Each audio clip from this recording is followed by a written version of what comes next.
What is up, soccer friends? Welcome to Kickback Committee. We're glad you're here. I'm Susannah Fuller alongside my good buddy David Goss. Happy Thanksgiving week. We've had an epic weekend of soccer. Have you recovered? You're still in the Bay Area after the NWSL final. I am. It was unbelievable week. The championship has grown. This is my third one in the last 4 years. Championship has grown every single year. The game was an experience. That's how I would put it. Okay. And it felt like a very long drive back afterwards. Like it had one of those energies where it felt like it sucked a lot out of you rather than like energizing you. Interesting. I feel like we're going to dive into that a little bit more because I need to find out more about that whole dynamic. So we're going to chat about that NWSL final. Glory once again for Gotham FC and more heartbreak in a final for the Washington Douglas, Spirit. we are so Poor Douglas. sorry. Our producer Douglas was there. Oh, he was the sad man on TV. We'll also show He was that. the famous sad man. He's a meme. I know. Our producer is a meme. God bless him. USL Championship action. We had the Pittsburgh Riverhounds making history, winning their first title in a PK shootout over Tulsa. So congrats to them. We'll dive into that a little bit. We had some really, really unhinged and wild MLS Conference Semifinals, Gus. This was, I feel like it was one of these where I'm like, you know what, I'm going to kind of put it on in the periphery and then ended up like being like fully just invested in every single match. It was wild. The scenes in Vancouver, Cincinnati's pink, I'm calling it the pink nightmare, by the way. Okay. I'm dubbing this. So like a Christmas Red Wedding Story. type thing. Yes, exactly. Remember Christmas Story when Ralphie comes down in the bunny suit? I don't really know this movie. Okay. I know of it. This is the one where he gets shot in the eye with a thing. You'll shoot your eye out. Exactly. Yeah. So they on TNT they run it on a loop for 24 hours. So Ralphie, one of the big sort of scenes in the movie is he comes down the stairs and he's wearing this pink bunny suit that his aunt made him. And his father goes, he looks like a pink nightmare. And it's like this very funny line. Okay. And so I am calling this Cincinnati's pink nightmare. Pink nightmare. It's timely. It's good. Right? Kind of holidays, Yeah. we're there. NYCFC pulling an upset special for the ages over the Supporters Shield winning Philadelphia Union. We've also got, we're going to hit you in the feels a little because it is Thanksgiving and this is what we do. But one of our committee adjacent friends, Tomek Krzyzostaniak, brother of our social guru, Kuba, is doing something so cool and awesome with his daughter's Soccer Bedtime Stories. And CBS New York did a really cool feature on that. So we're going to chat on that for a little bit. Our 50 States of Soccer tour rolls on. We head to the Sunshine State, your new home, David Goss. It is, which is funny because I will be in the state for 0 seconds this week because of travel. So it is funny that the one time we are finally doing it, but the U.S. women's national team will be there. Timely. My one day dream of a U.S. England Wembley yearly friendly on Black Friday is closer. They're playing Italy in Orlando on Black Friday, so we're moving into the realm. And now Inter Miami will be hosting a playoff game on Saturday. Wow. Wow. Yep. Yeah. It's Or all in Fort Lauderdale. happening in Florida. So it is rather timely. And we've got some more World Cup stories to share, our favorite World Cup stories to share with everyone. But since you're there, David Goss, let's get into that NWSL Championship final. Again, Gotham defeating the Spirit 1-0 on an 80th minute goal from Rose Lavelle, who finally wins an NWSL Championship. We closed the last show out. That was like the last thing we said was like, Rose has never won. Yes. Weird. And ironically, she was on the losing side playing Gotham. In the one they won. 22. Yeah. So it was, I feel like it was a very full circle moment for her. But this one was a hard one because like in some ways I was like, man, I just have to give so much credit to Gotham, who just were up against it the entire playoffs, coming in at the 8th seed and having to go and travel and beat Kansas City and then go beat Orlando and then travel again and go beat the Spirit. It was just, so I was like, okay, they clearly were, and I kind of felt that momentum from them, but the Spirit, I don't know. I expected more, especially having lost in the final the previous year. And you kind of alluded to this feeling of just being like, I don't want to say womp womp.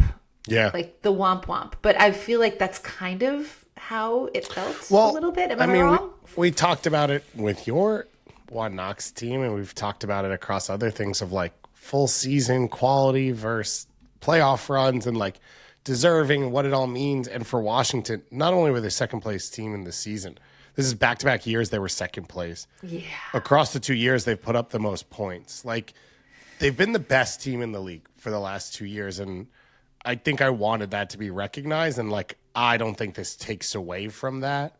They, under their ownership, do things as well as anyone, if not the best in the world. Like, they are best in class.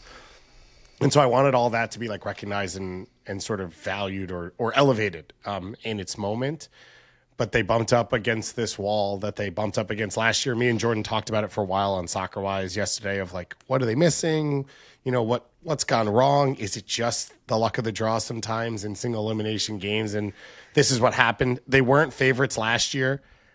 I thought they were favorites this year, although at a pregame event with supporters that Douglas had kindly invited me to, chatting with some of the people, especially some of the people from American Soccer Analysis, where they do a lot of the data.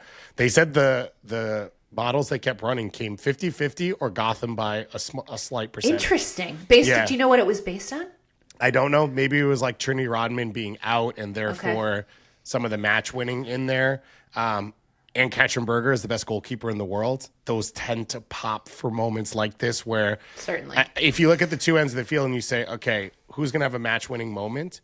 I think Aubrey Kingsbury is one of the best goalkeepers in NWSL history. Ben Katzenberger is the best in the world. I think, you know, the laundry list of Croy Bethune and Royce Kwasi and all these players are unbelievable. Rose Lavelle is the best match winner on the field. And so my guess would be some of the data found that, as well as Gotham sort of had been in this situation like you put down all playoffs. Like what they did Saturday was what they did last week, which is what they did the week before, where Washington had to travel cross country and turn this environment into a home environment and like recreate the game and all that type of stuff. But, you know, these big moments, we've been around them. They're made for stars. Yeah. And I love like team building and style and cohesiveness and all this stuff. At some point, the best player on the field is going to win tight games, and I think that's what we saw with Roosevelt. Do you feel like Gotham were the worthy champions then? They are a championship team. They won the CONCACAF championship this year, the regional championship. They're in it again next year.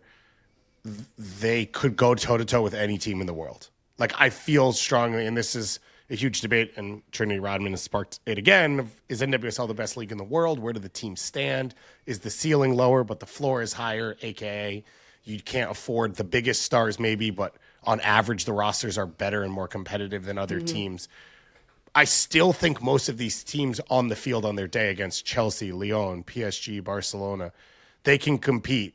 Louisville would struggle. Utah would struggle. I don't think Gotham would struggle in a game like that, right? Okay. So in terms of like the team that exists, they're a worthy champion of the league. But it is bizarre that they won as the lowest seed 2 years ago. They put together, or 3 years ago now, they put together a superstar team last year that didn't make a final, and then they win as the lower seed once again this year. So I think it's a credit to the overall club. Like, I think you get these feelings around some teams where you're like, they'll figure it out. Yeah. Right? Some teams you're like, they won't figure it out, and some teams they will. That's like the Tottenham Arsenal stuff that goes on of like, this team just can never get out of their own way. And Gotham are one of those teams that you're like, they'll figure it out. Mm-hmm. Yeah, it was certainly impressive. I have to express a bit of, I don't want to, I guess, concern or worry for Spirit in terms of like what happens next for them, right? Because there's so many questions about the future of players like Trinity Rodman. Was that her last appearance in wearing a Spirit uniform? Are they a team that is built? I know they've got tons of talent, but like, can they get to another final next year if they are to lose some of these pieces? You know, like, was this the moment that they needed to harness to lift the trophy again? I think my feeling right now, and me and Jordan talked about this a bit as well yesterday, and I think we both kind of landed, is they've created such a good process that they can continue to compete whether the names change or not, because they already have. Like, they've already lost players, brought in new players, and have continued to help those players affect them really, really well. Like, I think next year at this time, the conversation will be about Corey Bethune. She will be considered one of the 3 best players in the league. She will be box office. Like, she just hasn't been healthy fully, but that's how good she is. And they haven't had Trini Rodman in 5 games. Like, she hasn't really played real healthy minutes in 5, 6 games, and they still got here. The Trini Rodman stuff is fascinating. It's like a real existential question of where the league stands. But I think it's taken out of context in, like, it's the biggest convo. And at the same time, if she leaves in Washington, because most of the other players, at least for next year, will return, and Washington starts next year, they're going to be everyone's preseason ranked top 2 team. No questions asked, whether she's on the roster or not. But if she is on the roster, they're number 1, and they're the best team in the world. And, like, that's where that debate, I think, falls in. Does your gut tell you she's going to return? She's gone. No, she's gone. She's gone. I just... In understanding the mechanisms of what need to happen and how it needs to work, that was kind of what happened for me this week, talking to people around the league who just understand it more than I do. And it's like, really the only way to keep her is to lift this out, to lift or abolish the salary cap. Yeah. And that's just such a drastic move to occur. Like, any mechanism otherwise has to go through owners and CBAs and all this stuff. And I just don't see the league functioning at a high enough level to get that done. And people say Trinity has said she wants to go to Europe. Does she want to or not? I think she'd be happy to stay. I don't think she needs to leave. I also think she's happy to go and, like, challenge herself and have a new experience. Yeah. And I think maybe I push back a little. I'm like, I don't think it's the end of the world for the league. I think some things need to change, though, so it doesn't become a process that continually happens. I would be surprised if she was playing in NWSL next year. Yeah, that seems to be the sentiment. So while there's going to be celebrations in New York City for a parade, Gotham, a parade. So anyone that doesn't know, 2 years ago, Gotham won. They were the lowest seed. They upset everyone. They won.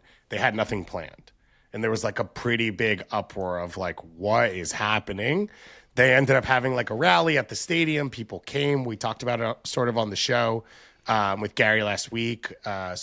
He explained the experience behind that.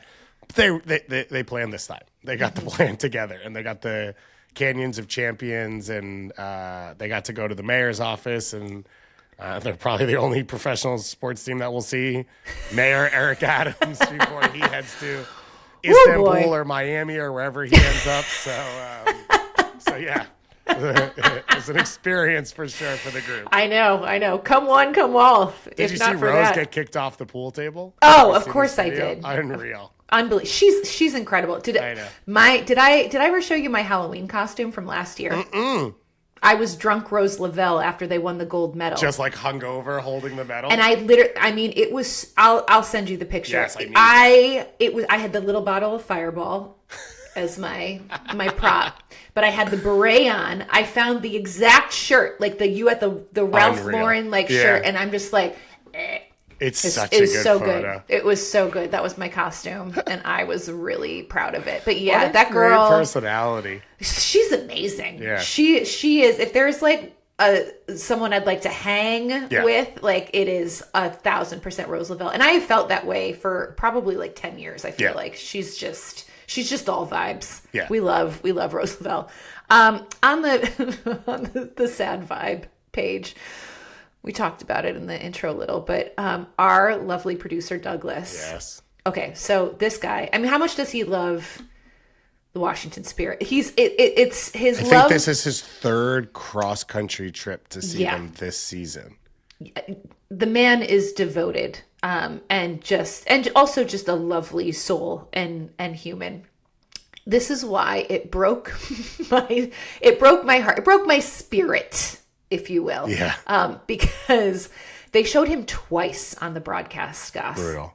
twice. And one was, I think, like it was like just after halftime, I feel like, and it was still scoreless at this point, and it was like there was still the hope, and then they showed him again after. It was like right before. I think it was like there was they showed him in like the 90th 90 something, yeah. And it was just, his face. I mean, it was like no hope was left. Like it was like an acceptance of this inevitable, horrible outcome. And my heart just broke, but I was also laughing hysterically because I was like, oh my God. Yeah, it's also like the first thing you know, what's the odds? Yeah. My phone was blowing up being like, Douglas is on TV. I cannot. He sent to Blue Sky after the game that was like, yes, I got all your texts. Yes, it was me. I will respond later. Yeah. He's famous. I mean, it was just such he was the perfect embodiment of like the sad fan. Yeah. I remember in, I guess this must have been World Cup 2014. Mm-hmm. World Cup 2014. And I was at Berry Park. Did you ever go to Berry Park in Brooklyn? Yeah. I played on a turf field they have in the back of the park. So I was there for the USA Belgium match and got there early, like front row. Like just I had bought a Landon Donovan jersey in protest that year. Oh, nice! After he got cut. Yes, like talk about a I was really angry. Civil rights activist. I was very, very, very upset with Klinsmann at that point. So I was like, hell, I'm gonna get a Landon Donovan kit, and I did, and I wore it. And there was a photographer there I think this ended up going in Deadspin, but there was a photographer there because it was this huge, they had a huge viewing party. And it was like the end of the game. And then the next day, the front page of Deadspin was like sad fans. And there's me just like, like despondent, like just like all the color in my face had drained. Like it was just like, and I was like, oh my God, like and then same thing. People started texting me. They're like, "Is that you on the cover of Deadspin as the sad fan?" And I was like, "Yep, that's me. We have all been there. That is me." And my heart just went out to Douglas, who, man, boy does he love that team, and I wanted it for him. I really did. Until Rose scored, it felt like it was going to happen. Like, maybe it was going to be PKs, whatever. But like, in my head, it was like, oh, it's going to happen. And then Rose scores, and you're like, oh, there's like only 10 minutes left in this game. It's not much. And it didn't feel like they ever really like had a chance or got the tempo up or whatever. And I think the crowd was majority Washington fans. I think it was like, of the people that traveled, it was more Washington than Gotham. And then of the neutrals, it was probably split. So it was like a majority Gotham or Washington, but not fully. Okay. So there was like, but they had the bigger supporter section. They had the drums that were easier to hear because PayPal Park has an empty end with a bar. And that's where they put Gotham's like full supporters. So there was no one like above and around them to like pick up their chant. Interesting. Where Washington's is the opposite side. And as they would chant, like the people around us would hear it because we were kind of up in a corner above that. And they would like pick it up with them. So it felt like there were Washington chants going throughout. And there was a lot of DC chants. You know, DC's been through a ton over the last 6 months to a year. And this team has connected with a lot of fans who, you know, are looking for an outlet and feel seen by this club because they've been really active about trying to support the community. And so there was a lot of chants about DC and freeing DC and DC rising and all this stuff. And then it was like, when she scored, I like was trying to see if I could see him from my section being like, is he down there? It's a rough one. I mean, to travel twice back-to-back years and lose 1-0. Yeah. Is absolutely brutal. It's brutal. So when you talked about just kind of that, like the air had kind of like been sucked out of the stadium, was that kind of why? Like because there was so much enthusiasm for the Spirit and then it ended up not going their way? Yeah. I think so. And the goal coming so late, I think people had settled into like, this is going extra time. Like we're kind of, you know, like we're kind of ready for the next 30. Like everyone grab an extra Modelo if you can, like that type of thing. And then it like kind of came out of nowhere, and then all of a sudden it was over, and like Gotham celebrating. You're like, whoa, this happened. Yeah. And then the Gotham fans, like, you know, they were there, but I think everyone else who was like half supporting Gotham, neutrals, whatever, started to come to voice and really get engaged like right as the game ended because it came out of nowhere. And I think also the other thing was like Trinity Rodman came on. Everyone's kind of waiting for that moment. She said it in the post game. She was really emotional, but she was like, maybe, you know, I've only played 9 minutes. Like, it's a championship game. I just wasn't at the level. I wasn't there. And you can understand bringing her on, like even at that stage, like if it falls the right way, she can do something special. But this is now back-to-back championships where she's been injured. Last year she started and played, but she wasn't fully healthy and she wasn't right. And like, these are the box office things you want. Like Roosevelt's box office. Midge Purse, I thought, was up there in this game. I thought Croy tried and pushed the game, but like, you know, you want to see these star players do something special. Stars. Exactly. And it just felt like it wasn't there. How was the Bay Area in general as a host for a final? Because it looked like I had some serious FOMO watching social media videos, like the parties leading up to it, and even like the awards show, and Jordan crushing it, unreal hosting. I mean, like it felt big. Yeah, it's the biggest one I felt. It's the advantage of having a neutral site is like you can plan stuff like this. I think the Bay Area specifically, you know, it's an area with a bunch of companies that are based out of here. So Google's hosting stuff, Ally's hosting stuff, Adobe's hosting stuff. Like there's all this different stuff going on for fans and for people around the game. And then Bay FC is like really broken through. There was a lot of Bay FC gear. There's a lot of like knowledge of like how they get to games and how it's set up and sort of like game day traditions, which some fell by the wayside. There was a woman with her daughters cooking pizzas, so they brought pizza ovens to the parking lot, and they came over and we bought some because my friend who I'm staying with, his 2-year-old daughter, her only thing she loves is pizza. Aww. Like crazy level of pizza, and they came over like, does anyone want pizza? And she's like, pizza. And it was like, okay, we're gonna go get pizza. And they were like, yeah, normally we sell out already. And it was like, oh, like fans aren't from here, like parking lots got shifted, like that type of stuff. And you could see how traditional the game day has become for a lot of them. So the game was relevant. You saw billboards and posters all around. I stayed up in San Francisco, so it was like extended to there as well. It was really, really cool. I'm hoping Bay turns it around on the field because I think they're a sleeping giant already in what they can do. And I go back and forth on the neutral site, non-neutral site. It felt big. It felt fun. If that game had been at Audi Field, though, the game, not saying that Washington went, the game becomes this, I think, goes viral for this event of like, look at the energy in the building. And I still think, and you've been around MLS neutral to non-neutral, I still think that's the winning formula of like selling the league. Yeah, I agree. I'm a little bit old school in that sense, but I also, to your point, like the optics of it looked sensational, and it looked like they did an incredible job as a host area. So well done, Bay Area. Where do we want the next one? I said in the group chat with Douglas, it needs to be at Audi so you don't have to travel for this once again.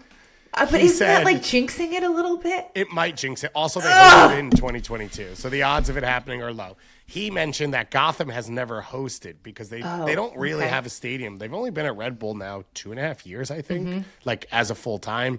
And I think they played another game this year out at Randall's Island. Okay. They've played in Philly. So Gotham could host, and would they do it at Sports Illustrated Stadium, Red Bull Arena? Would they do it somewhere else? I don't know. But I think you need an East Coast one just based off the odds of how often you have an East Coast team and how far they have to travel to be sad. Agreed. Make it easier on them. Yeah, I for Douglas's sake, I don't want to jinx a thing, so I'll go with Red Bull Arena on that one. Although one of the ones I was surprised that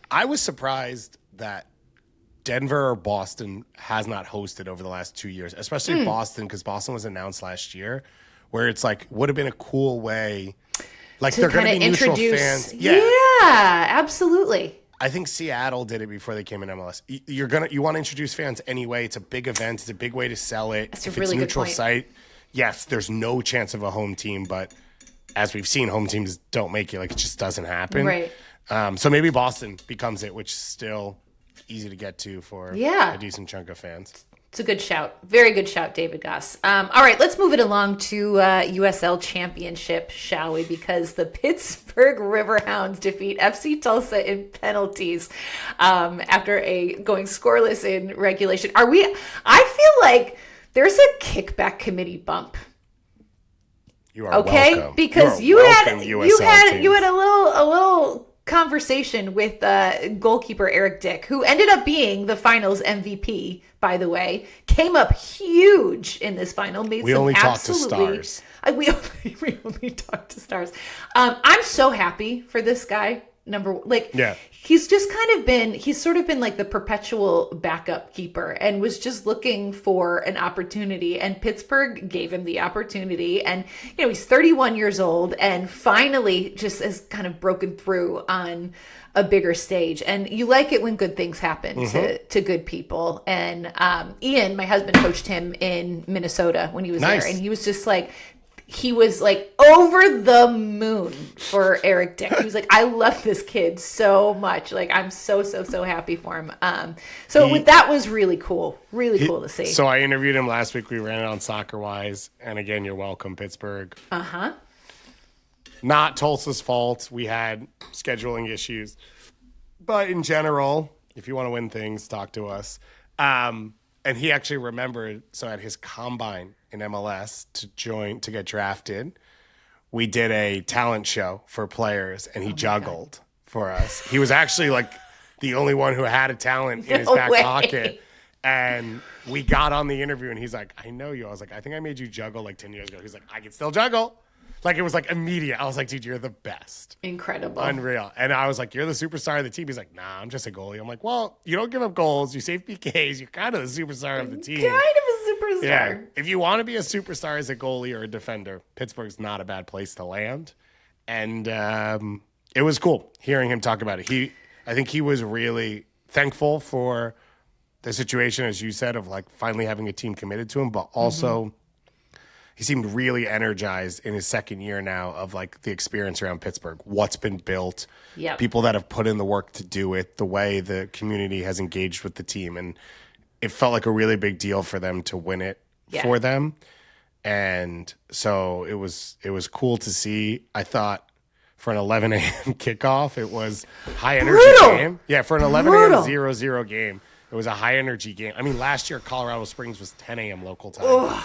And that one felt a little more like slow, like, it feels like 10 a.m. This one didn't feel that way, I didn't think. And the crowd was awesome. Awesome. There's like incredible. 97 or 9,700 people there. I mean, it was like a crazy sellout crowd. Yeah. And Tulsa, to their credit, I mean, they broke all kinds of attendance records this year. This was their best season in 11 years in existence in the championship. So no shame there. No. So the goal, you are an expert on baseball stadiums being soccer stadiums. I think they were sort of saying like record numbers in supporter section because the whole left field is the supporter section, and it was packed. I think it was like 1,500 supporters, like specifically we're phrasing it that way of a supporter section. And that was like, we were showing videos, the ball boy the week before had been messing with New Mexico. That was amazing, by the way. Chris Shakes on New Mexico. The ball boy kept throwing a second ball out, but then holding the ball, and the whole supporters got into it, and they are so loud. And you watch the game, and it just feels like they're pouring onto the field and like engaging with the game, and it's a really cool atmosphere to watch from afar. Yeah, you have to. There's nothing bad to say about Tulsa and the way they showed up. And then honestly, like I didn't realize, Goss, neither team gave up a goal in the playoffs. Not like how is that even possible? Like I felt bad for the fans because it would have been such a moment, but like I was also really happy for Pittsburgh. But Tulsa has built a really, really great club there, and it's only going to go up. I think that the way that the fans have turned out, certainly for the playoffs, but like I said, over the course of the entire season, they broke all kinds of records. Like it's legit, like it's there, and there's no shame in that. So Pittsburgh was managed by Bob Lilly, basically until October, I think 25th, he was placed on administrative leave. We have no idea what that means. But then Rob Vincent was an assistant who came in and then basically led them through the entire postseason and then got them to their very first USL Championship, which is, and so it's like how I couldn't help but sit there watching this thinking of like, how must a Bob Lilly feel when he has basically, he's been there for so long. He won them the Shield, I believe, in 2023, but they've never won a championship. And so like, how must that feel when... Yeah, I mean, and Rob Vincent has been there forever. He's been there forever. He played on the team. So he played on the team in 2013 to 16 and was one of the best players in club history. And then pretty much immediately joined the coaching staff and has coached there for 7 years between youth and assistant and now first team interim. And their identity, their DNA as a club is really, really strong. Like I said, like, everyone knows when you go into a season, they're going to be physical defensively. They like to be really, really physical up the spine and then bring in a couple magicians who sit underneath. It was Canardo Forbes for such a long time who has every record, appearances, assist, all that type of stuff in USL history. Robbie Mertz, local kid from Pittsburgh who's sort of taken up that mantle. Danny Griffin as well over the last few years. And there's like the advantage, which is every year you get the same team. So it's going to break through at some point. And I think so much of it, I don't want to discount what Rob Vincent does, but so much of it was like, if we had coached the team for the last month, there's nothing we could have done because it's so built in. Right. And that was to their advantage, which was so much of what they do well is muscle memory. And so the team's just going to go straight back into it no matter what happens. And the skill sets of the team are built into it, the size, the strength, and the way they play. So it made sense, but like 0 goals conceded. And they were a 4 seed. They ended up having 3 home games because of all the upsets. Detroit City that we talked with Matt Sheldon about. So it's kind of a dream playoff run. This is another one of those years where I think playoffs are absolutely crucial because of the drama and the experience. But I cannot accept that they're like the proper result to finish the season with. And I don't know how to deal with those two angels and demons fighting on my shoulder over that.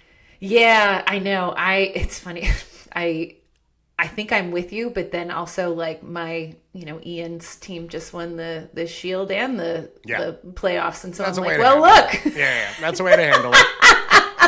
That's a way to handle it. Hello, the best team. Which is interesting too, because now with, we'll talk about MLS in a little bit, but Philadelphia got knocked out. So like, there's no team that's won it's not easy to do the double. No. Guys, and to your point, it's not always an indication of who the best team is winning. And you are a Liverpool fan, right? You can speak to the years of cup success without the team ever looking like a championship, a title league winner. 100%. But then flip side, league winning success, but having the lack of cup success at the same time. Like, they're two different DNAs. It is. The issue in the U.S. that we have is we don't value the Shield stuff enough. If it came to it, which is like, I think, I think you value a league championship and a UEFA championship, if those are, you want to say the two big cups for teams differently. Like, I think when a Barcelona won a league and Real Madrid won a Champions League, I think people walked away saying they both had good years. Mm-hmm. And the problem in North America is if someone wins the regular season and someone else wins the championship winner is considered the superior one. And that's where I think it's wrong. Yeah, agreed. And that's just a mentality shift that we here at Kickback Committee are going to try committed to drive home. The Shield matters, people. But you should really win both. But you should both. If Ian can do it, everyone else should do it. Not anyone can do it. He's got the skills and the tools. It just feels got like the mentality to win. It feels like a clip from like Mean Girls of like, is it hard? What, like it's hard? Oh no, Legally Blonde. No, that's Legally Blonde. Yeah. What, like it's hard? Yeah. In the double? Sorry, I didn't realize. I wasn't supposed to do it on my first year. I know. I was like, man, you really set the bar very high. They need to create a third. He needs to win the Jägermeister next year. Oh, jeez, Louise. The Trab. Good Lord. One bridge at a time we cross. All right, let's move it along to the MLS Conference Semifinals. I don't even know where to start, Gus, because literally all three matches that we saw this weekend were insane and like so entertaining. And I got real nostalgic for MLS this weekend. It hasn't happened a lot, but like this weekend, I was like, oh man, like I really like to be in Vancouver for that. It's an all-timer. We've seen a few all-timers in these playoffs, but like that was an all-timer. Vancouver against LAFC with Suns heroics and then going to penalty kicks. I mean, it's just like, oh my God. I'm still shook. Is it number one in terms of games in history? So let me throw out for me. The tops are TFC Montreal when they painted the lines wrong. Montreal. That was a series. Montreal. What year was that? That was 2015, maybe 2016. Yeah. Mm-hmm. Two rivals playing each other, two games. The first game in Montreal, they painted the lines incorrectly, so they had to delay the game, and we all watched on TV as they repainted the lines. And then it was at the Olympic Stadium because it was so cold, so it was like loud. That place kind of, when it's filled, bumps. And then TFC ended up winning the total, coming back and winning the total series. They were down 3-0 in the first game. They won 5-3, I think, over the course of the two legs. So that's one for me. Another one is 2022 MLS Cup. Yes. With Gareth Bale's header, PK shootout, Maxime Crépin breaks his leg, Philly's up, comeback, all of that. Those are, I think, the two. You could say Atlanta last year, like beating Miami in game 3 and sort of all of a sudden late in the game running through them. But I don't know that was like, 90 or 120 minutes of like pure energy and excitement the way those other ones were. But I think those are like the big ones that stand out to me.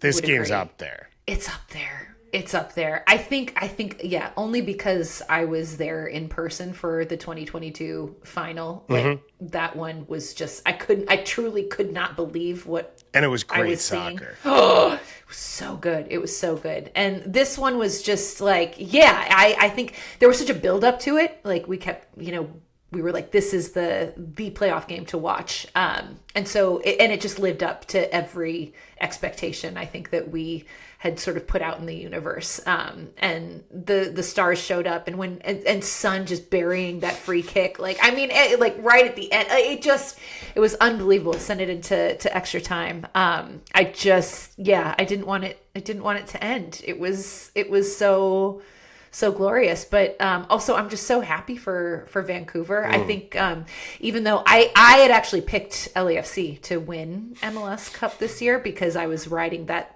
Sun Bouanga train real hard, as I mean that was not, I don't regret it, but Vancouver, there's just something about this Vancouver team, man, that like I would not want to face them. I would not want to face them in a one game playoff at all. They've got so much swagger right now and so much belief, and it's really, really cool to watch because they've always, they've perpetually been like the dark horse playoff team. And it's like they are so not a dark horse, but like they're still sort of this, like, I don't know if it's because they are in Canada and Vancouver hasn't been very good, but it's in the past, but they feel like an unlikely champion, and it makes me want it for them even more. Yeah, they've never done it before. So you're not going to believe it until you see it. It feels like the league has started to stratosphere of like big spending, low spending, big market not, and Vancouver doesn't sit in the big parts of it. Like they've always been this third part of the Cascadia Cup. Yeah. If everyone said, and whenever you ask them, like, what are the MLS games to go to, blah, blah, blah, it's like Portland, Seattle, Portland. Vancouver's part of that. They don't even get mentioned in that, let alone now we're talking MLS Cup. So they can't get mentioned in their own regional cup very often. And then, but this year has been magical. And I guess with one of these, it just feels like sometimes with a team, you only have X amount of resources. Like, how much energy do they have left? Yeah. How much can you continue to, like, beat the odds and persevere and all of this stuff? They went to a CCL final. They won a game in Mexico. They beat Inter Miami on the road to that, and they fell just short. They won a Canadian championship. Like, there's just a lot of energy that goes into all of that. And often what we have seen is teams will falter at the end because they just put so much in earlier in the season. And this Vancouver team, they're playing with one hand behind their back. Like, star players have been injured. They keep getting red cards, especially at the same positions. So they keep losing players. They finished this game with 9 players on the field. 9 players? I was like, wait, players. What? Yes, it's insane. I didn't hear any of this, so my guess is LAFC picked 9 shooters, and if the PKs had gone long enough, 2 wouldn't shoot. They would just restart the same 9. I don't know if they said it. I wasn't really listening to the broadcast, and I haven't gone and checked. I remember watching a past AFCON game years ago where that wasn't the case. Like, the 10th shooter went against the first shooter. Yeah. But I don't think, based off what the ref looked like he was saying to Chirundolo, I think if it had gone to 10, Vancouver's first shooter would have reshot and LAFC's would have as well. Oh, my God. But, like, the fact that we're talking about this and they won. I mean, It's Berhalter's crazy. screaming at the crowd just for holding the tie. Yeah, it was a lot, but 52K in the building felt loud. And It sure did. they sure exercised did. their demons, beating LAFC specifically. I have a very was it Vanni Sartini who was it Last against year. LAFC when With with stabbing himself and yes, talking about yeah. murdering the referee Yes, and stuff. that's why I was like, oh yeah. Which Oh, at the yeah. time when I watched it, so for anyone who doesn't know, he felt the referee gifted the game to Vancouver, and after the game, he went on the field talking to Steve Chirundolo, LAFC head coach, and at some point the cameras cut to him, and he was on his knees in front of Steve Chirundolo, and he was stabbing himself in the chest to mimic like how the ref treated him. I thought he was doing something completely I think different. I don't think you're alone in that, guy. And I was like, and Vanni Sartini, the personality we came to know and love of him, that was exactly what I expected was happening. I'm curious if he was in the building on Saturday or where he watched. I'd love to get his thoughts. oh my gosh. On And what went he down? wouldn't hold back either. No. God, what a But great character. Jesper Sorensen should have been coach of the year. I voted for Yeah. him. Bradley Carnell won it. Fine. He should have been coach of the year. Tristan Blackman ended up winning defender of the year. Well deserved. And then in the middle of all this, they signed Thomas Mueller, which is a thing they've never done before. They've never signed a player Yeah. of that profile, a player who could fit into a salary cap spot like he does at that number. And he has been as good, if not better, than advertised for been them. awesome. And that's like the cherry on top of all of this. Yeah, agreed. Also, our good buddy Kalen Carr did a fantastic sit-down interview with Thomas Mueller. So if you guys have not checked that out, please do. MLS put it out on all their socials, but it's really, really good and a really good kind of snapshot of Thomas Mueller as a player, like getting inside his mind as a player, but also just a human. As a person, yeah. He's and a he said, I think he said in it, like, I know everyone thinks it's me against Son. Son showed up. Son loves LAFC. He loves playing in LA. Like, you could see how much it means to him to be on this team. And to have a star do that in that moment is so cool. And it's like everything you dream of and hope for. And, I mean, him and Bouanga are going to put up 125 goals next year. I know. It Do you is gonna be think wild. Steve Chirundolo is like, maybe I should stay This is actually easier than I realized. one more year? Yeah. It sounds like it'll be his assistant, Mark Dos Santos, to take over. So whatever we see from the outside. And he also coached in Vancouver, did he not? He did coach in Vancouver. He's Yeah. Canadian himself. It sounds like it'll look similar for LAFC. Budding for us. rivalry. Yeah. I'm here for it. I'm here. What did you make of Hugo Lloris's comments at the end of the game? So he was basically very, he had some damning things to say about the turf. Yeah. Did he say Vancouver. them when they eliminated Vancouver last year or the year before? So the turf just got worse? Yeah. And they were the only ones playing on the turf. Yeah. Vancouver got to play on the grass, and then that was, yeah. I thought that was like such sour grapes for Yeah. me. I was like, come on. I think guys. it's fair to complain about it because I wish there was no turf, and like it's a thing you could always talk about, and I think Yeah. it's fair to always talk about. But to choose to do it there felt I know. a lot of I was like, okay. doth protest a little bit too much on this moment. Agreed, wholeheartedly. So Vancouver. Some of the PKs, though, it has nothing to do with tariff. I mean, Sun's fine. Inside post, it happens. Mark Delgado's, that might be the worst PK I've ever seen taken. It was so bad, Gus. I said to Ian, I'm like, that looked like me stepping up. Like, I'm like, that literally, like, that it was poor. It was really poor. Yeah, agreed. Unreal game. 2-0 down. Game. They come back. The free kick, the red card, the energy, the drama, the post, the triple post play. Whew. The cross hits the inside of the post. Then on the back post, Bouanga slams it off the post. Then it pops back out and gets slammed off the crossbar. Moments you've never seen on a soccer field before. Yeah, it was nuts. If you didn't watch the game, go back and do yourself a favor and watch the highlights because it was insane. Yeah. Insane. Okay, where do we go next? I don't know which one to talk about next because... Let's talk Philly. Okay.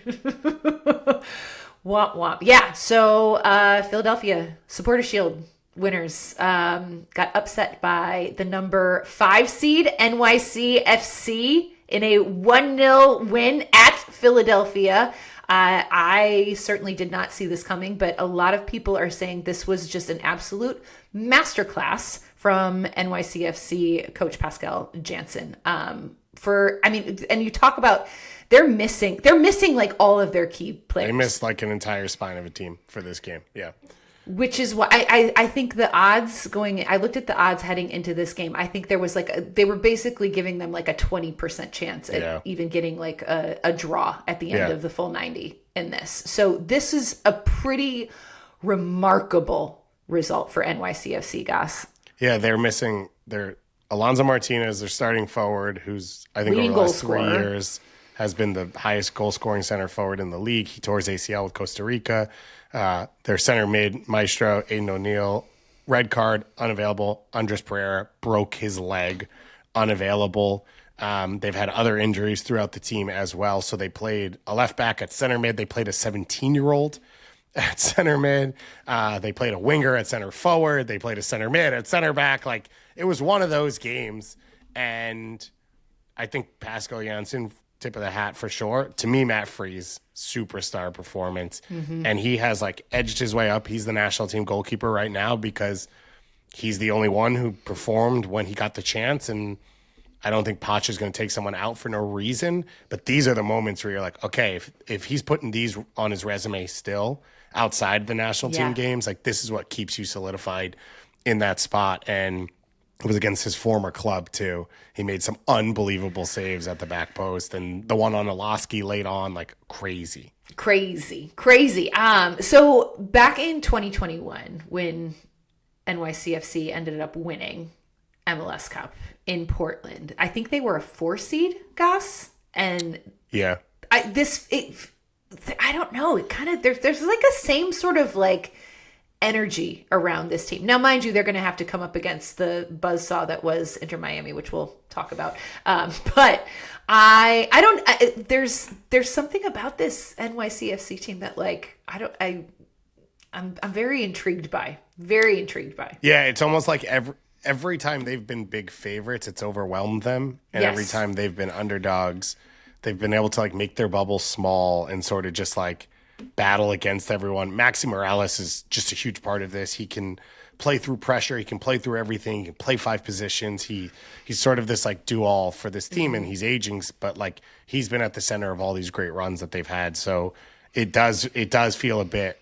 for this team of destiny, although it's going to go up another level. And then on the flip side for Philadelphia, it's been an absurd week. So we didn't cover it on this show because it came out after. We've covered it a bit on Soccer Wise, but Pablo Maurer wrote a piece for The Guardian that, if you haven't, go read, in which he talked through, I think, over 40 different reports of abusive workplace events, moments from the sporting director, Ernst Tanner, of this Philadelphia Union squad, who's been there for over 7 years now. And there's in it reports, and then Pablo does a lot of work to go and talk to people who were witnesses and people who were around it, as well as finding, I believe, some video proof in there as well of moments of sexual harassment in the workspace, misogyny, racism, homophobia, and they are like all across the map,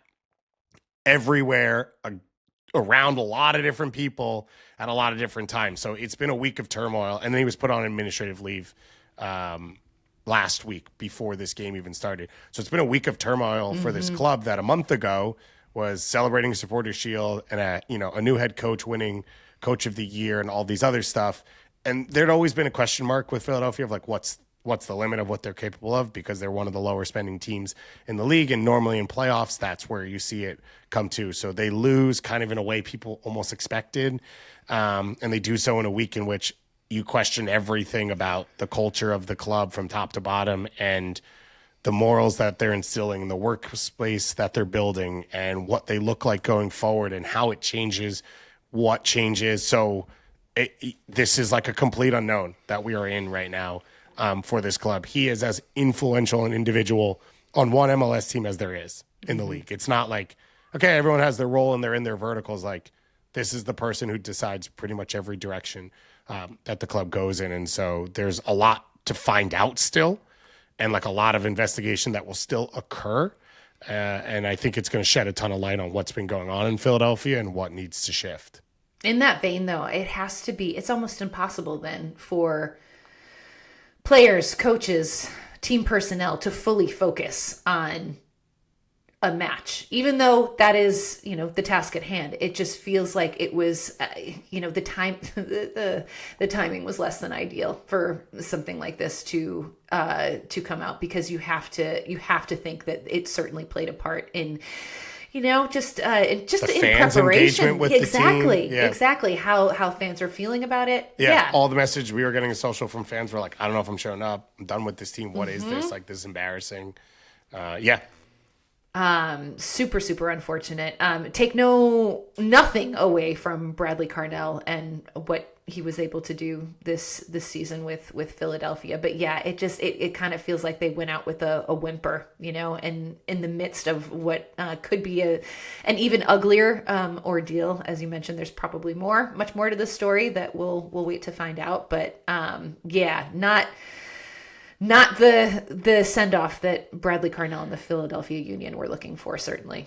And please, if you have not, go read the article. It deserves the read. It deserves the click, the support, the spread. The Guardian does an unbelievable work as true journalism, and Pablo Maurer is as good as anyone doing this stuff. And I cannot imagine how long this one article took to sort of run down every single angle and lead. There are reports in here that were reported by players' union to the league that were investigated and then dismissed because they couldn't find anything around it. And Pablo went out and did more legwork than those organizations that were paid to do it did. So go read that article. 100% agree. Yeah. Cosign. All right. But NYCFC is about to hit the buzzsaw.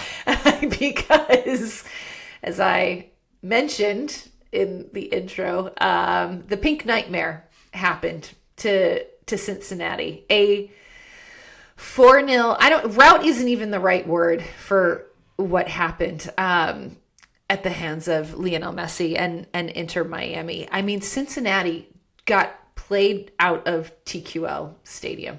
Like, I was slack-jawed, Gus, watching what was happening. It was just like, Messi is Messi. We know this. Like, we know how special and rare this man is, but the way in which Messi and the entire, really, like, just the way Mascherano even set up, the way they were just sort of able to run over Cincinnati and kind of execute and play directly through them was wild to me. Absolutely wild. I didn't see it coming. I'm at a loss for words for what I think Cincinnati happened. might be too. I think there's a chance that Cincinnati also is like, what just happened to us? What just happened? There's this one thing which is like, I don't know how Messi gets open. There are these times where he will, he links up with Jordi Alba, he links up with other players. Silvetti's been awesome. He's a new young player they've brought through who sort of replaced Luis Suarez in the starting lineup, which is really big for a couple reasons. Something happened. either Javier Mascherano decided to replace Luis Suarez, which means this is me editorializing, which means he's coaching the team for the first time because the feeling is that Messi makes the decisions and Messi and friends make the decisions. Yes. Or Messi decided their best path forward to winning was not putting his friend Luis Suarez in the starting lineup, which all is a really big because sign. he was available. He was available. Yes. He was after suspended. The suspension. So yes. he's not even coming off injuries, fully Yes. available.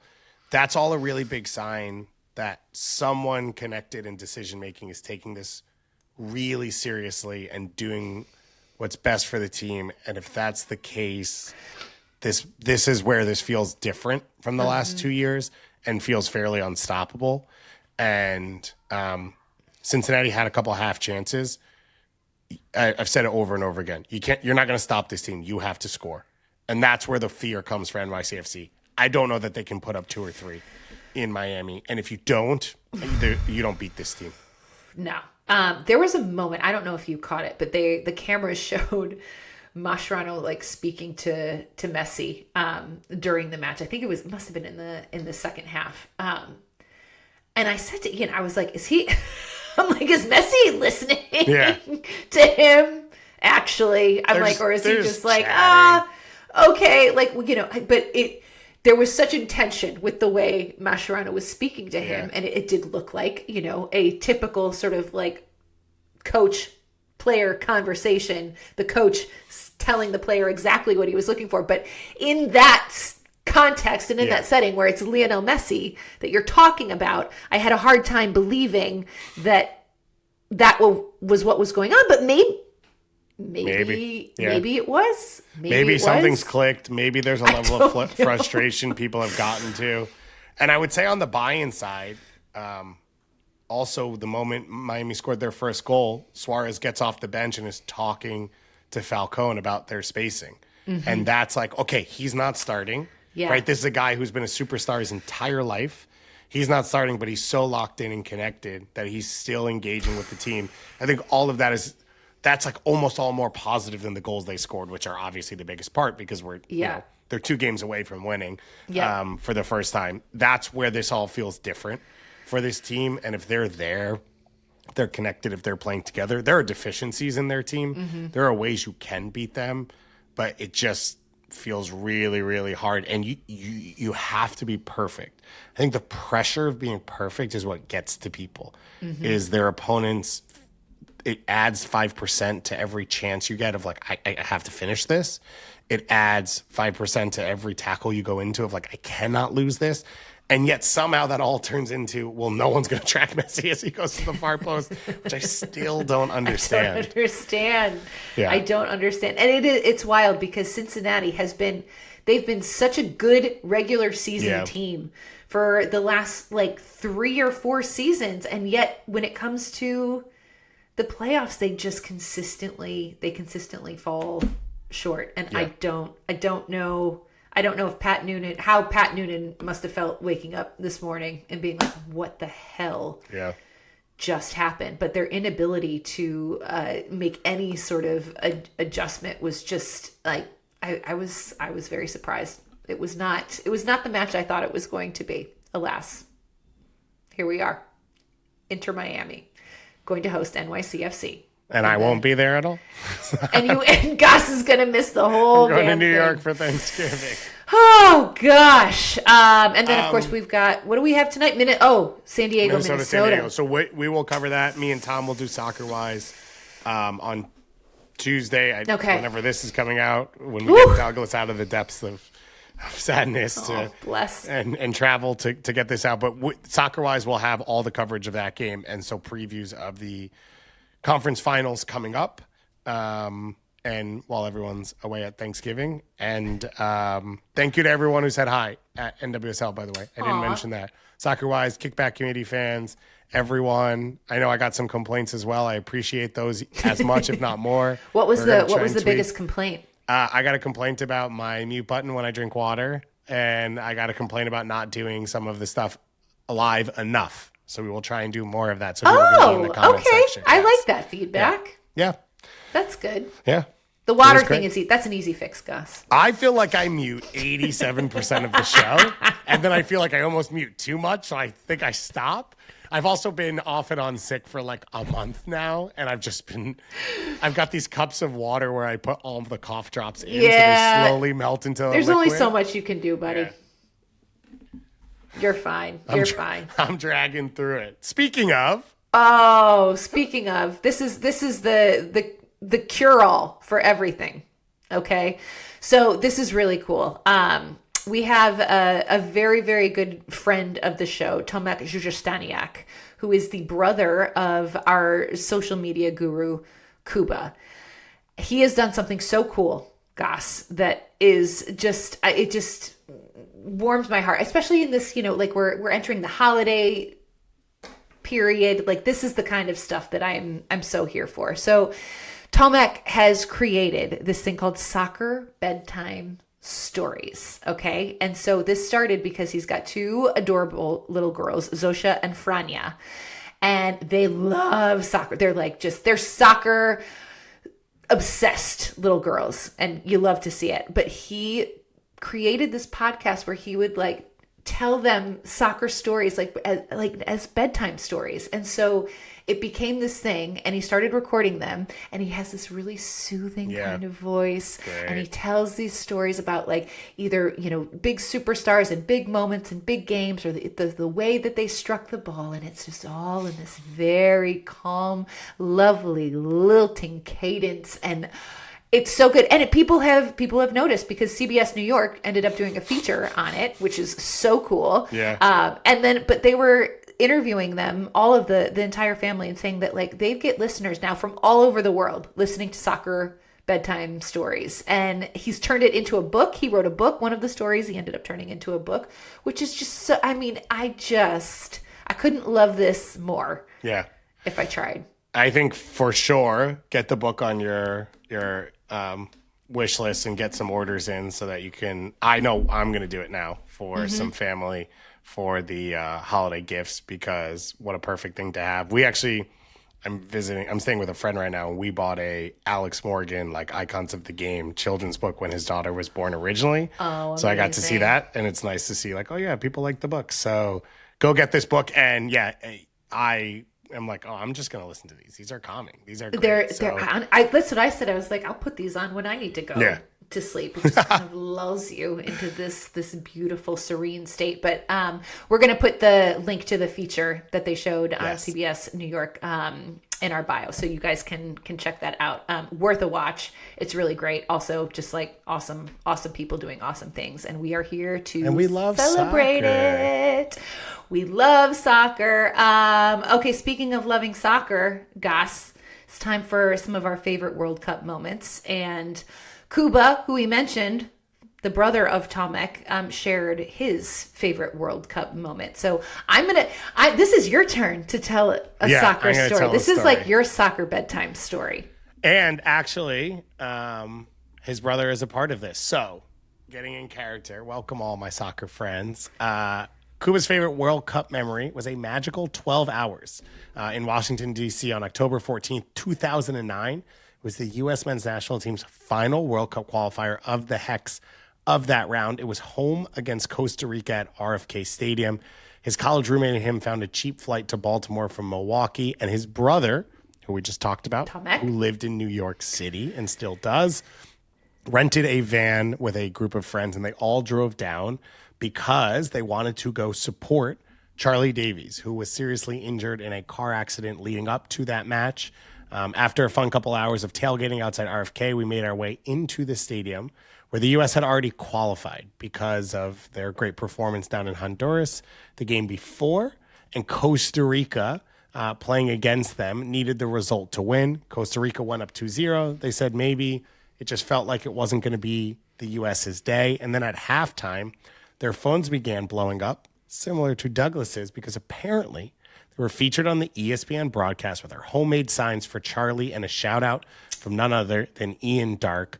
We hadn't told our parents about this last minute trip, so they were pleasantly surprised to see their sons on TV all of a sudden together at a game in DC. In the second half, the U.S. pulled back 1 goal, and all of a sudden it was back on. And this is the best part. They sat next to Honduran fans who earlier in the evening had gotten the result and needed a U.S. win or draw for them to qualify for the World Cup. So they all started rooting together. And in the 95th minute, the now immortal Jonathan Bornstein had a header to give the U.S. a 2-2 draw, top spot in the Hex, and sent a sobbing Honduran fan into my friend Ben's arms as they qualified for the World Cup. Then in 2020, during COVID, apparently ESPN rebroadcast the game as, sort of people were doing at the time. And it was the first time that Kuba got a chance to see it, and he got a screenshot of the moment. The sign says, which I can see in the Instagram that he sent us, says, "Win it for Charlie." So great memory, great story. If you ever meet a Honduran, bring up Jonathan Bornstein. They will thank you. They will remember you. Similar to how Graham Zusi is a bit of a hero in Mexico for the help he did, San Zusi. And I love those stories. Just like, that made me emotional. yeah, you realize the day that it hits you. And I remember actually going to a Revs game a week after and holding up the number 9 for Charlie, who I'd never met at the time, was just a fan from afar, as he was recovering from the accident. And it was really, really scary. And it was one of those moments where you realize the community we're all in. I know you've felt this over the last year, and Charlie's a hero for both of us in 87 different ways. So it's been unbelievable to get to know Charlie. I know personally since then, but I remember going to the Revs game, which he had never played for at the time because he had only been in Europe, but he's from New Hampshire, as we had him on the show, and holding up the number 9s in the 9th minute in support of him. And I think Josie had a special shirt on at that game that he took off when they finally tied it. So we're all in a tight little group. So awesome story there from Kuba. Beautiful. That was lovely. You have to hit the line, Goss. And sleep well and dream big, soccer friends. There we go. You nailed it. That's the tag for Soccer Bedtime Stories for everyone. And Goss just absolutely crushed it. That was awesome. Kuba, thank you so much for sharing that. We need to source more people for their favorite World Cup moments, because this is fun. If you have any, send them to us. I love this. Well, I think for both of us, they trigger. We have memories of a lot of these moments, not in the same way, but they trigger for us where it's like we could keep rattling off ours, and we have a long list. We have a ton, but this is so personal and so lovely, and I feel like we should be featuring this kind of stuff on So this send show. them to us on Blue Sky. You Please. can comment in the YouTubes as well. We see all the comments. Maybe we'll set up an email for it as well, because I don't know that we have that. And if you are a Patreon subscriber of Soccer Wise, you can send it to Discord as well. You can shoot me a direct message. Perfect. All right. Moving along to 50 States of Soccer this week. Our tour is taking us to the Sunshine State. David Goss, you know it well. Yeah. Florida. And for some reason, this one gives me anxiety as well. California gave me anxiety. California is worse. But Florida also gave me anxiety because I'm like, I feel like it's like there's so many different parts of Florida and South Florida, Central Florida, the Panhandle. Exactly. The Gulf. Yeah. But you now live there. I mean, I do. I live in South Florida. And I will say, I think in its own way, it is the best soccer market or best soccer atmosphere in the country. Others have claims in other ways, like Seattle has maybe the most popular teams across the board and support them at the pro level. North Carolina has all the college soccer and it's so big, and New Jersey has this history. But I've traveled around the world, and when you walk around Miami, walk in parentheses or in quotes because you're probably driving, because the way it's all spread out, the way there's just these little turf fields set up, it feels like when I was in Madrid, and it feels like when I'm in Portugal, or when I was in Rio, or when I've been to Colombia. Like, there is a space to play soccer that's not a field, that has a club painted on the side and a TV to watch games. Like, Miami in South Florida is a soccer town. Does it all push to Fort Lauderdale, United, or Inter Miami? Maybe not. Does it all push the Barcelona Real Madrid? I don't know either. Like it's diversified in that, but it's one of one in the U.S. and it's really, really cool. And then that takes away Tampa Bay Rowdies.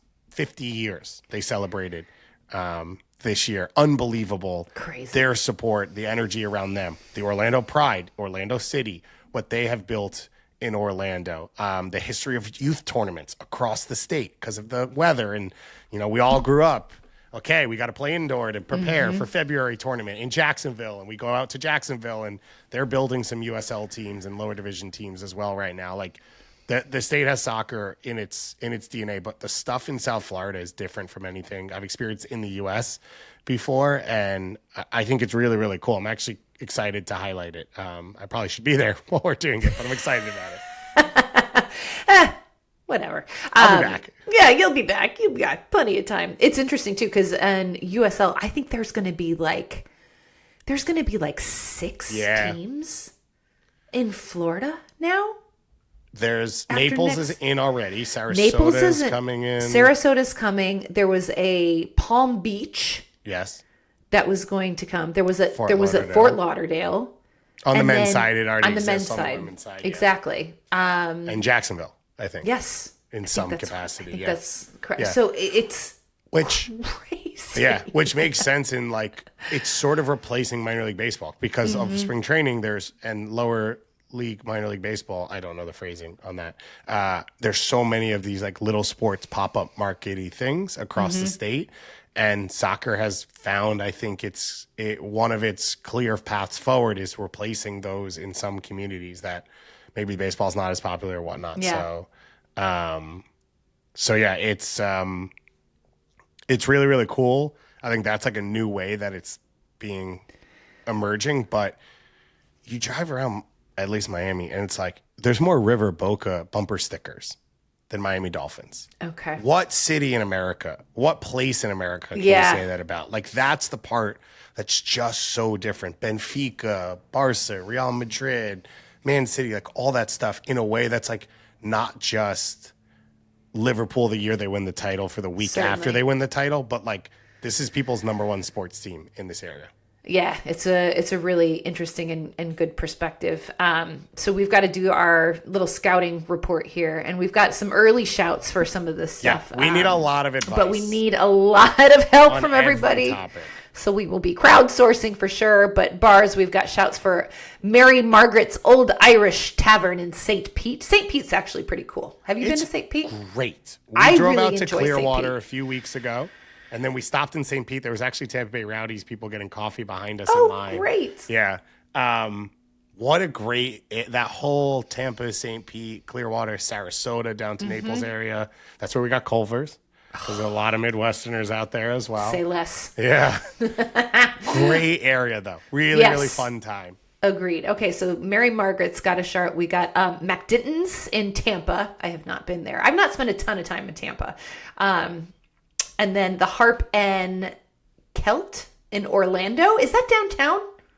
I think so. It's around the Stone Street stuff. Okay, then I probably have been there. I think it's actually the people who ran some of the soccer bars in New York that are down there now, running it. There's in Miami, there's a place, the All Dubliner, that's in downtown Miami that we've gone to, and we watched U.S. Women's National Team's games there and other stuff. Is that 2 levels, that one? No, it's a smallest Irish pub. It's in a very odd space, in downtown Miami.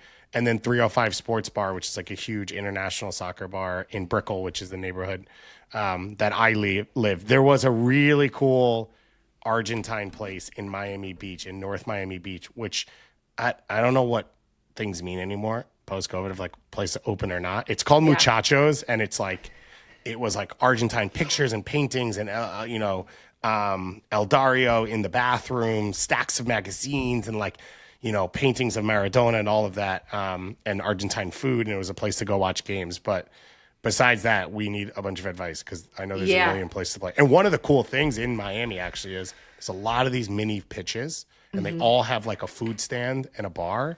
And so a lot of people will just go watch there and play pickup and sit outside. And that part is really, really cool. Love that. Love that. For Youth Club, we've got shouts for Florida Elite, Florida Premier, Weston, Yeah, FC. Weston is a one. dominant force, Yes. and it has been. Obviously the MLS teams have come on pretty quickly. Alex Freeman came out of the Orlando Academy. Ben Kramaski already coming out of the what's it called?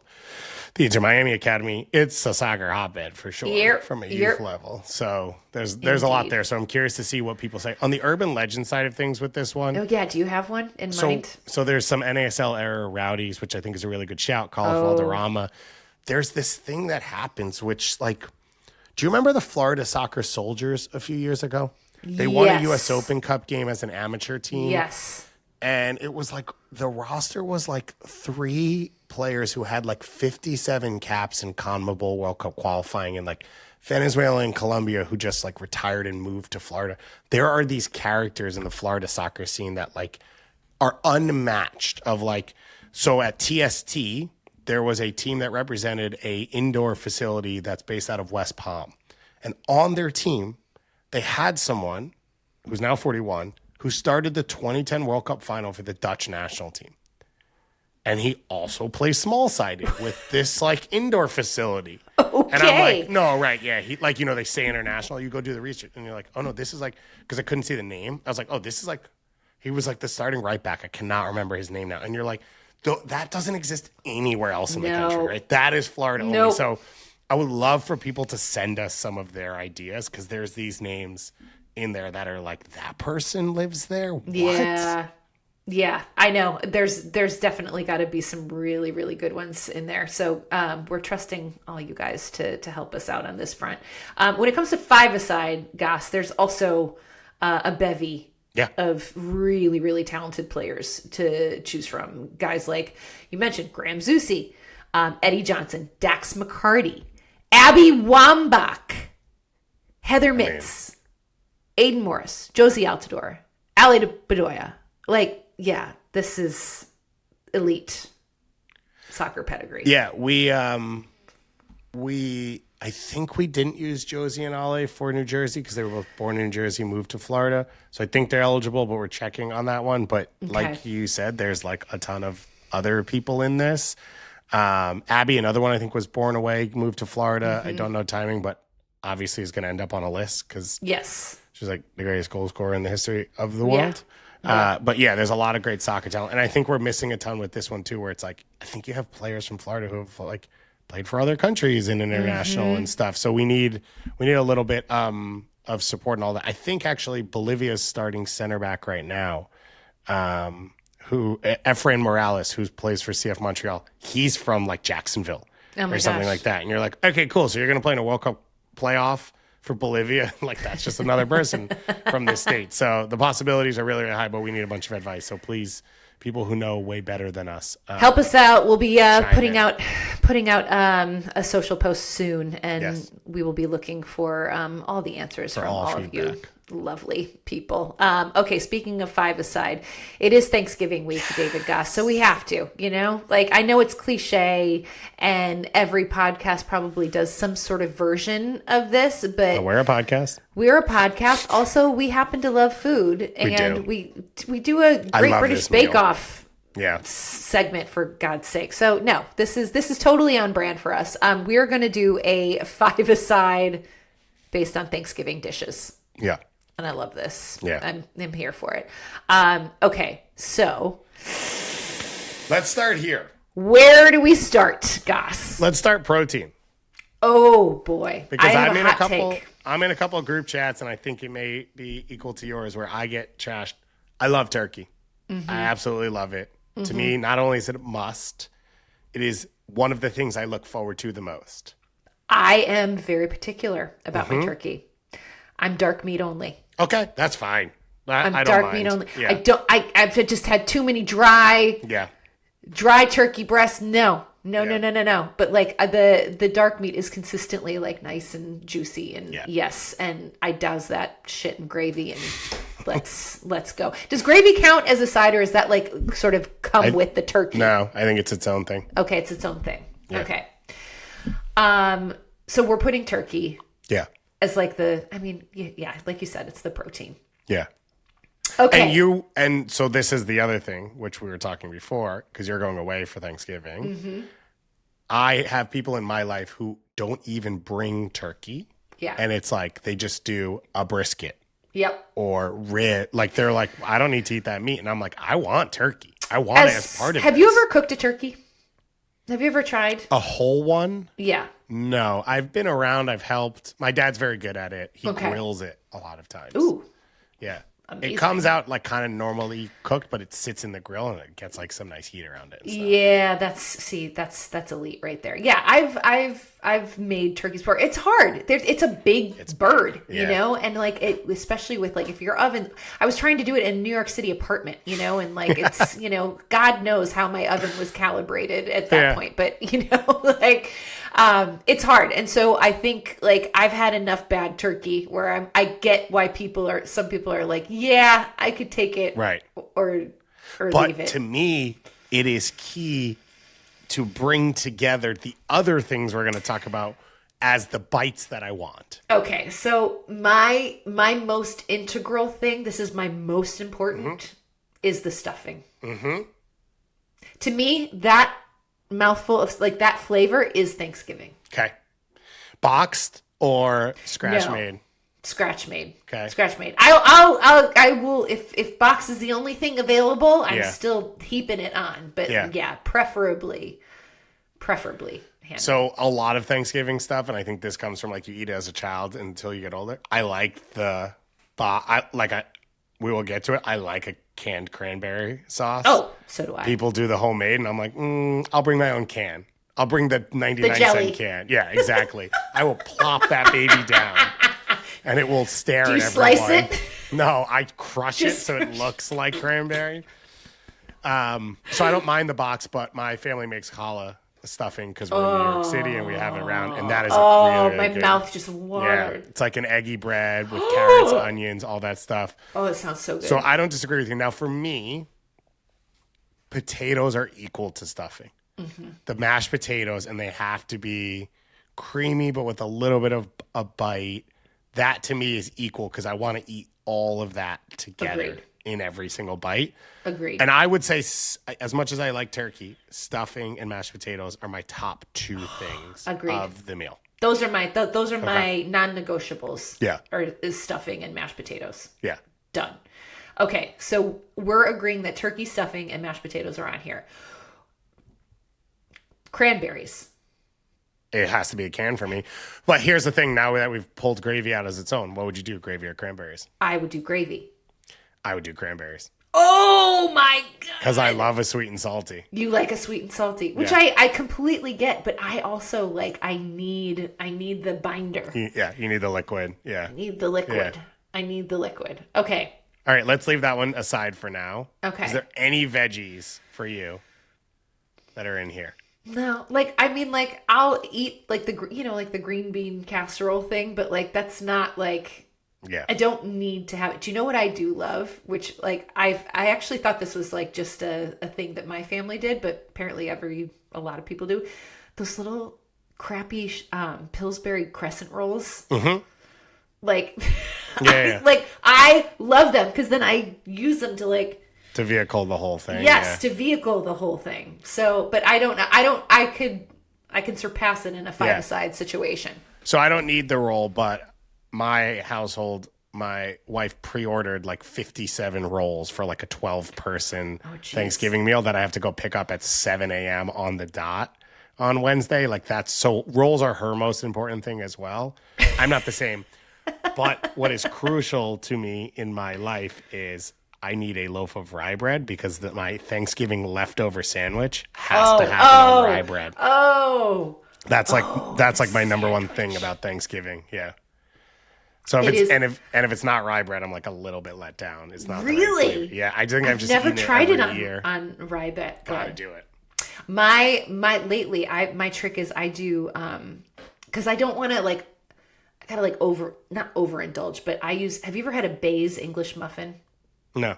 Okay. Elite English muffin. Okay, good to know. Like you have to get them in the refrigerated section. Though. Okay, because I'm stuck on the Thomas stuff still. No! Oh my God, these just Thomas's what? No. Okay.